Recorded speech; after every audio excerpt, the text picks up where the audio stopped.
tal? ¿Cómo les va? Muy buenos días. Como fue anunciado, seguimos recibiendo a algunos de los candidatos a la presidencia del Frente Amplio. Vamos a estar entrevistándolos a todos, obviamente. Hoy es la oportunidad de Roberto Conde. ¿Cómo le va? Gracias por venir. Buen día, gracias por la invitación. Bueno, a ver, mucho para conversar. La temperatura de la campaña, un poco lo charlábamos fuera de micrófono. Todavía está un poco frío, pero como decíamos recién, ya llegamos al casco militante en todo el país.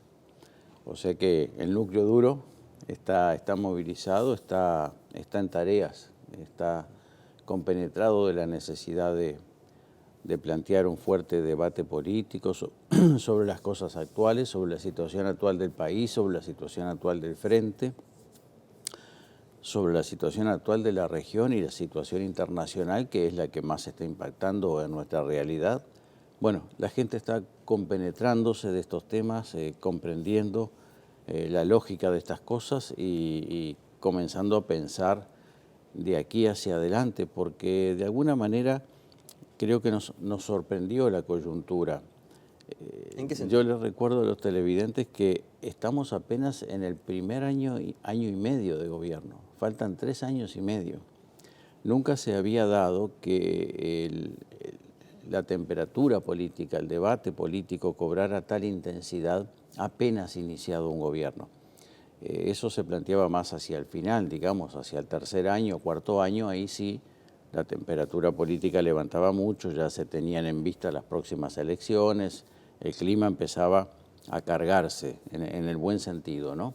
Ahora no, ahora apenas no llegamos al primer año y medio, que lo estamos cumpliendo el mes que viene, y ya la tensión política es muy alta en el país. Entonces, queremos aprovechar estas internas para instalar al Frente Amplio en un mayor nivel de lucha, digamos, en una mayor disposición para el debate, para... ¿Qué incluye ese mayor nivel de lucha? Bueno,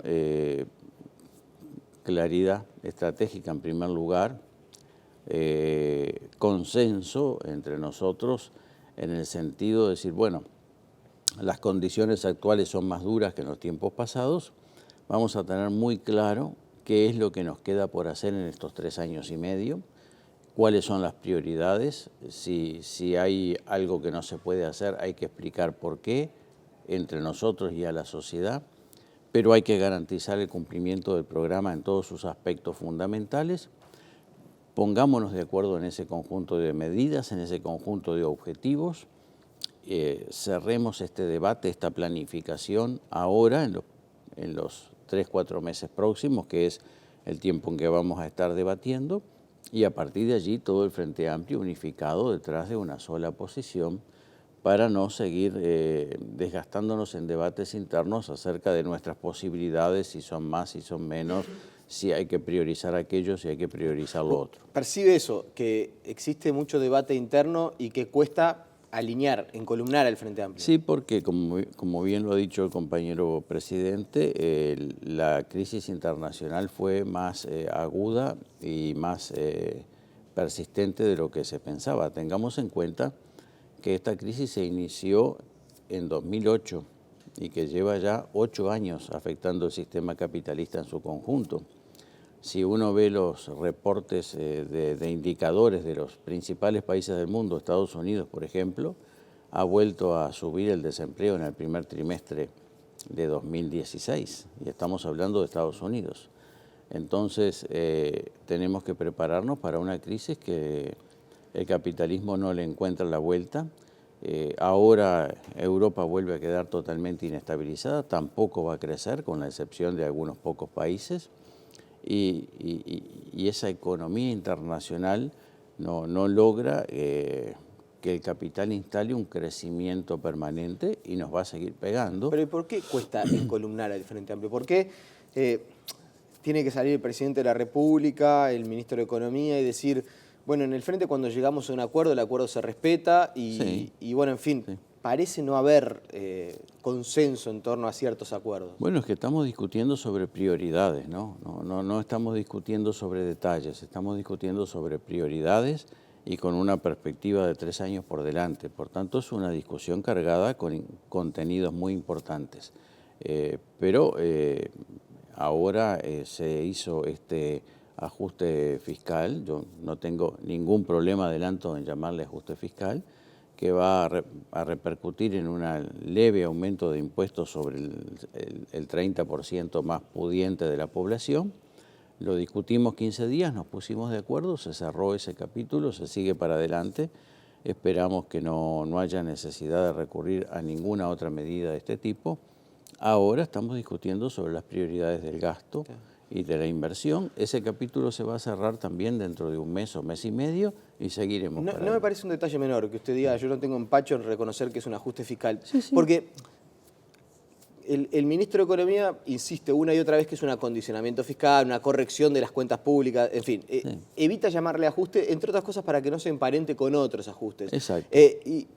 Pero ustedes, quienes están de campaña en el Frente Amplio, están recibiendo la temperatura de la gente, Claro. del militante. Entonces, ¿le molesta al militante del Frente o a la gente que se le diga que no es un ajuste fiscal, cuando en realidad es un ajuste fiscal? Sobre todo lo que yo asumo es el debate con la oposición. Si la oposición viene y nos dice, mire, usted tiene miedo de decir que es un ajuste porque no quiere discutir. No, señor, yo no tengo miedo en decir que es un ajuste. De repente el ministro cree, o el equipo económico cree, que técnicamente es mejor llamarle de otra manera. Pero si la oposición me reclama que yo acepte el debate y que diga que es un ajuste, acepto el debate y digo que es un ajuste y explico por qué y explico sobre quién va a caer. Porque en realidad Uruguay es uno de los poquísimos países del mundo que está resistiendo el efecto brutal de esta crisis, que ha provocado 5 millones de desempleados en España, por ejemplo, ¿no? La situación de Grecia, que está como está, Portugal, Italia, la caída de Irlanda, bueno, el resto de América Latina, Brasil, Argentina. Bueno, Uruguay está resistiendo los efectos de esta crisis, conservando todos los equilibrios fundamentales. Uruguay es un país que está catalogado hoy entre los 50 países, primeros 50 países del mundo, en índices fundamentales, tanto de desarrollo humano, de seguridad institucional, de transparencia, de fortaleza democrática. Conserva todavía su grado inversor y esperemos que se lo pueda defender. Un Estado de Derecho plenamente vigente, estable, seguro. Uruguay está entre los 50 países del mundo en los principales indicadores. Y la crisis esta, que ya lleva 8 años, ha devastado a otros países y no nos ha devastado a nosotros. Quiere decir que la estamos resistiendo, aplicando políticas muy responsables, conservando los equilibrios fundamentales del país, porque no hemos aumentado significativamente en 8 años de crisis la presión tributaria, por ejemplo, ¿no? ¿Hay mucho perfilismo en el Frente Amplio para este tipo de debates que usted está marcando? No sé si perfilismo. Somos un frente donde hay 7, 8, 9 grandes tendencias políticas. Es lógico que cada uno quiera marcar su punto de vista. A veces lo hacemos incluso con pasión, porque cuando uno está convencido de que tiene razón, discute con sus compañeros. Mire, cuando le planteaba algo similar a Javier Miranda, vamos a repasar unos segundos de lo que nos decía sobre cómo se dan los debates a la interna del Frente Amplio. Lo repasamos. Hay un serio problema de protagonismos y de soberbia. Yo creo que uno de los problemas que hay en la política en Uruguay hoy es la falta de humildad de la gente, la falta de humildad de los dirigentes. Creo que ahí tenemos un problema. ¿Hay un poco de eso, de falta de humildad y de soberbia? No, yo no comparto eso. Creo que lo que hay es convicción. Es convicción, cada uno lucha por sus convicciones. Yo lucho por mis convicciones y he ganado y he perdido. Yo en el año 2008-2009, me recuerdo, estaba entre los que quería ponerle 6 o 7% de detracción a la exportación de soja. Y perdí. Y bueno, y todo bien, porque uno discute con pasión las cosas que cree que son mejores para el país. Y bueno, luego esas discusiones se saldan y una vez que se saldaron las discusiones, además hay que pasarlo por la prueba de la experiencia, por la prueba de la vida real, porque no es solo demostrar que uno tiene razón en el discurso.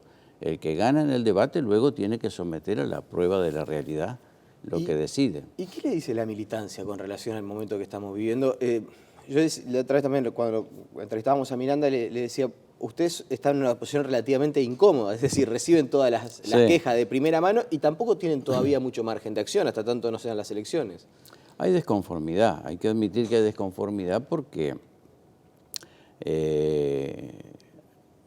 la ilusión de nuestra sociedad es que avanzáramos más rápido, que profundizáramos más rápido todos los temas. Sin embargo, cuando uno después, recibe primero el impacto de la queja, ¿no? La gente dice, no hicimos esto, nos falta esto, nos falta lo otro, nos falta aquello, nos equivocamos aquí, nos equivocamos allá. Bueno, muy bien, ese es el primer encuentro, digamos, ¿no? El primer capítulo. Luego, bueno, pero vamos a analizar. Dentro de estas condiciones se ha hecho todo esto y queda todo esto por hacer y no quiere decir que tengamos que renunciar. Lo podremos hacer más despacio, no lo podremos hacer todo, pero vamos a seguir avanzando. Nosotros hemos reafirmado que vamos a mantener la inversión pública, que vamos a mantener el financiamiento de la política social. Yo espero que no se les ocurra a nadie en el gobierno ni en ninguna parte volver a discutir lo del 6% de la educación, porque eso está acordado y lo tenemos que mantener. Sí, dice tender al 6%, ¿no? Bueno, sí, pero estábamos en 5,70 y no sé cuánto, 5,80. Acá no vamos a pelear por 0,2 o 0,3. El tema es que no se cambie el criterio. Ese criterio está acordado y tiene que consolidarse definitivamente. Y además vamos a seguir implementando reformas. Acaban de ingresar 89.000 pasivos al sistema de FONASA, al Sistema Nacional Integrado de Salud, a través del aporte de FONASA, que es un sistema mucho más justo. Es decir, se están aumentando los derechos de la gente en plena crisis. Estamos implementando el plan de cuidados para buscar la cobertura universal de los niños de 1 y 2 años. Es decir, en plena crisis, mientras otros pueblos están retrocediendo brutalmente, nosotros seguimos progresando. ¿Y no está el riesgo de perder sintonía con la gente, no solamente en el ejercicio del gobierno? Esto, por ejemplo, de la reforma constitucional que plantea el plenario del Frente Amplio, en este momento, cuando la gente está con la cabeza en otra cosa y en los embates de esa crisis que usted habla, sí, ¿no es perder un poco la sintonía fina con la población? Bueno, a ver, esto tiene dos enfoques. Por un lado, lo que tú dices está bien y quienes defienden esa posición tienen razón. Pero por el otro lado, los partidos políticos no tienen por qué ir detrás de la sociedad. Los partidos políticos tienen también el rol de conducir los procesos históricos, de conducir los procesos políticos, de tener el coraje de abrir camino.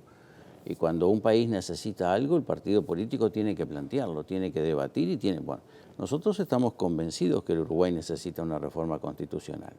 Somos el único país de América, del continente latinoamericano, que tiene una constitución anterior a la época dictatorial. Una constitución que no recoge nada de la moderna doctrina, ni de los derechos humanos, ni del derecho internacional, tiene que allanarse. Pero tenemos temas viejos, planteados en forma vieja, que no sirven para resolver temas nuevos. Por ejemplo, voy a poner uno de los que más me preocupa a mí, pero solo como ejemplo, no voy a entrar en este tema. La arquitectura institucional, el diseño institucional en el Uruguay para enfrentar la situación compleja actual del crimen organizado y de la corrupción. Nosotros tenemos una estructura de auditoría muy débil, una estructura de un tribunal de cuentas muy débil. Los estados en esos formatos tan débiles ya no resisten el fenómeno de la corrupción porque los estados están siendo penetrados en todo el mundo y los principales agresores de la integridad ética y jurídica del Estado es el capital, porque parece que siempre nos centramos en que el funcionario público se corrompió. Normalmente cuando el funcionario público se corrompió es porque hay capital que lo ha corrompido. Bueno, nosotros tenemos que tener mucho más capacidad de auditoría en el país, tenemos que tener un tribunal de cuentas mucho más fortalecido, tenemos que tener tribunales especiales para esto o darle funciones jurisdiccionales al propio tribunal. Pero ¿y para eso es necesaria una asamblea constituyente, por ejemplo? No, para eso es necesario reformar la Constitución, ¿sí? No se puede terminar la reforma del Estado sin reformar la Constitución uruguaya. No se puede terminar de construir el tercer nivel de gobierno sin reformar la Constitución uruguaya, porque la Constitución uruguaya asigna esas funciones al segundo nivel de gobierno, al intendente, impide y a la Junta e impide completar la descentralización. Hay cosas importantes. Ahora bien, aquí se mezclan los otros dos aspectos que tú muy bien planteas. El método y si la sociedad quiere o no quiere esto. También yo estoy convencido que si la sociedad no siente la necesidad de esto, no hay forma de ir adelante.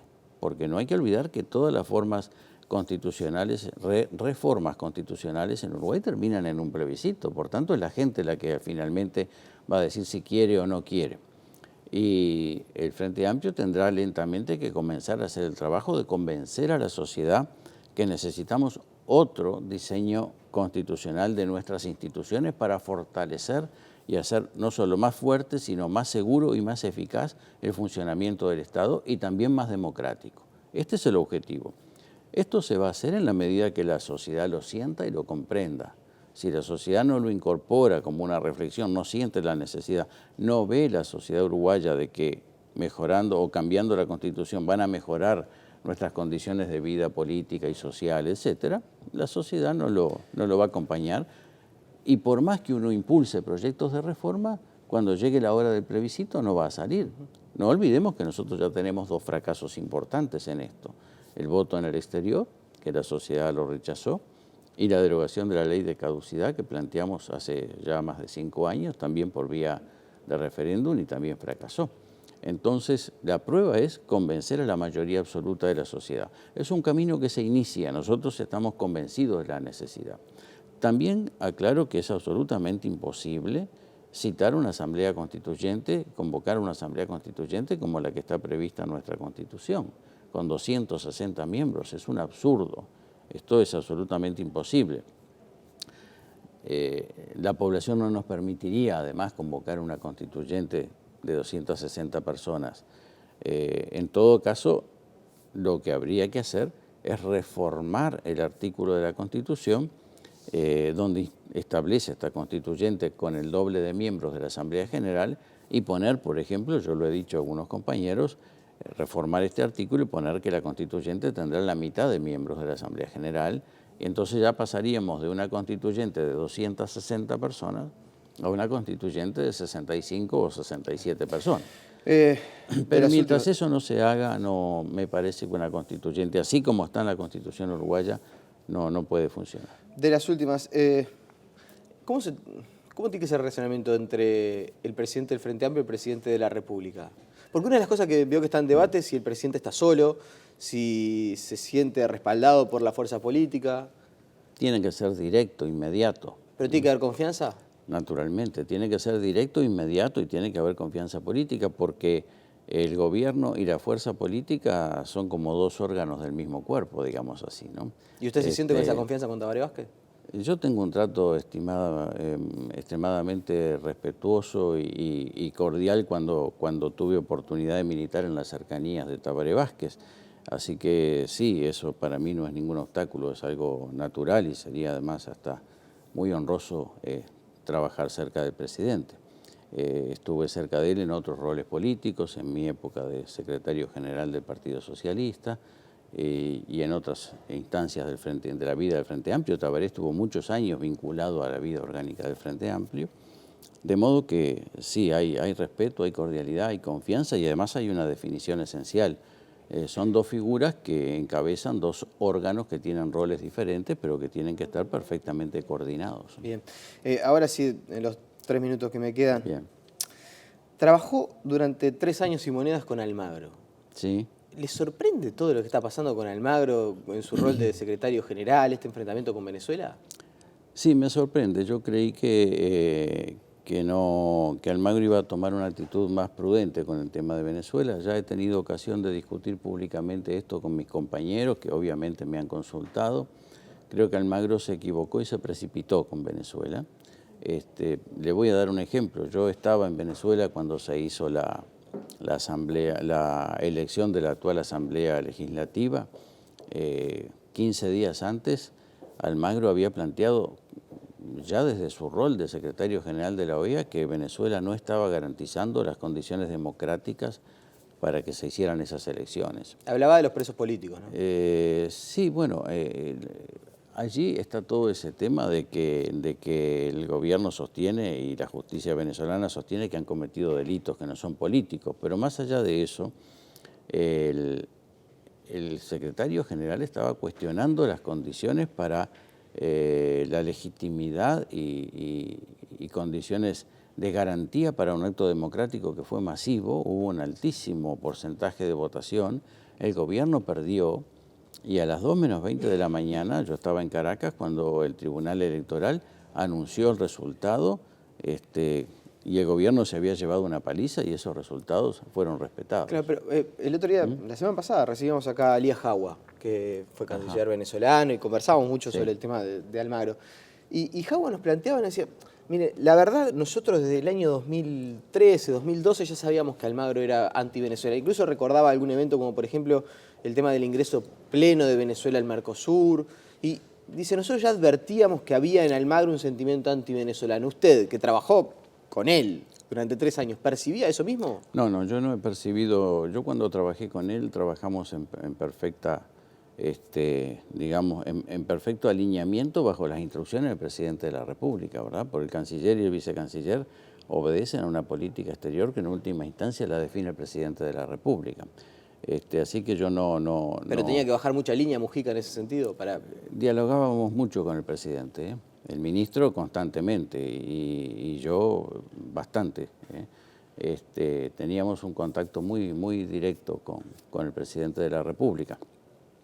Así que yo no voy a hacer valoraciones de esos hechos que no niego que Elías, a quien conozco, pueda hacerlos.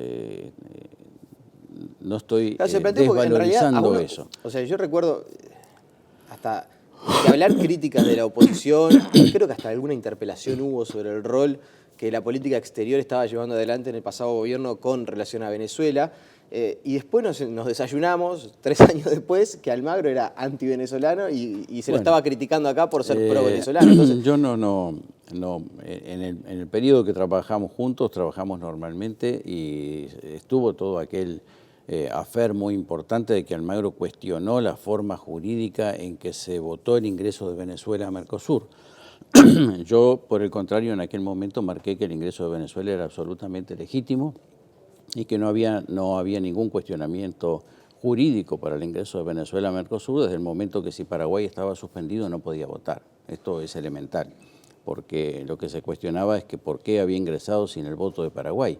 Y si un país está suspendido no tiene voto, si no llegaríamos al absurdo total dentro de Mercosur, que cuando un país es sancionado y se le suspende el voto, Mercosur dejaría de funcionar, no puede tomar ninguna otra resolución. Y eso es absurdo, es contrario a derecho. De modo que yo sostuve la posición jurídica de que el ingreso de Venezuela era legítimo y Almagro hizo algunos cuestionamientos jurídicos y a lo mejor desde ahí viene esa visión de Elías Jagua y del gobierno venezolano.